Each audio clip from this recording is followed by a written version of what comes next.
11-ാം സങ്കീർത്തനം 3-ാം വാക്യം ഇങ്ങനെയാണ് വായിക്കുന്നത്: അടിസ്ഥാനങ്ങൾ മറിഞ്ഞുപോയാൽ നീതിമാൻ എന്തു ചെയ്യും?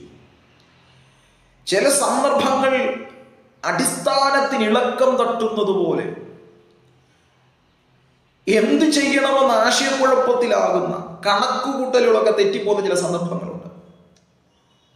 പക്ഷെ അതിന് മറുപടി തൊട്ടടുത്ത വാക്യത്തിൽ കണ്ടു: യഹോവ തന്റെ വിശുദ്ധ മന്ദിരത്തിലുണ്ട് എന്ന് പറഞ്ഞാൽ നിന്റെ അടിസ്ഥാനത്തിന് കോട്ടം വരുത്തുന്ന പ്രശ്നങ്ങൾ നിന്റെ ലൈഫിൽ വന്നാൽ വിശുദ്ധ മന്ദിരത്തിൽ യഹോവയോട് വിളിച്ചപേക്ഷിച്ചാൽ മറുപടി തരും. പത്മോസിന്റെ ഏകാന്തതയിൽ കിടന്ന് യോഹന്നാൻ കർത്തൃദിവസത്തിൽ ആത്മവിവശനായി. അർത്ഥം, ഒറ്റയ്ക്കാണെങ്കിലും ഏകാന്തതയാണെങ്കിലും ആരും കൂടെ ഇല്ലെങ്കിലും യഹോവയായ ദൈവം അവിടെ ഇറങ്ങി വരും. വളരെ പ്രാർത്ഥനയോടെ ദൈവസന്നിധിയിൽ നമുക്ക് മുന്നോട്ട് പോകാം. കർത്താവ്